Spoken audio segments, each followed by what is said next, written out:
proyekto may emosyonal na mensahe matapos mabaygo sa eleksyon. Matapos ang kanyang pagtakbo bilang konsehal sa unang distrito ng lungsod ng Caloocan, hindi pinalad na manalo si Marjorie Barreto sa nakaraang halalan.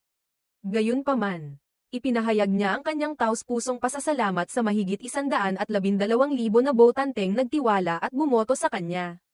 Sa pamamagitan ng isang mensahe sa kanyang social media, pinili niyang maging mahinahon at magpasalamat sa mga sumuporta sa kanyang kandidatura.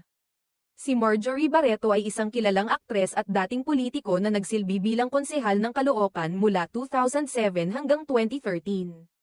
Matapos ang kanyang termino, nagdesisyon siyang magpahinga mula sa politika at magtuon ng pansin sa kanyang pamilya at personal na buhay. Subalit, noong Oktubre taong 2024, nagbalik siya sa politika at naghain ng kanyang Certificate of Candidacy, COC, bilang konsehal sa unang distrito ng Caloocan.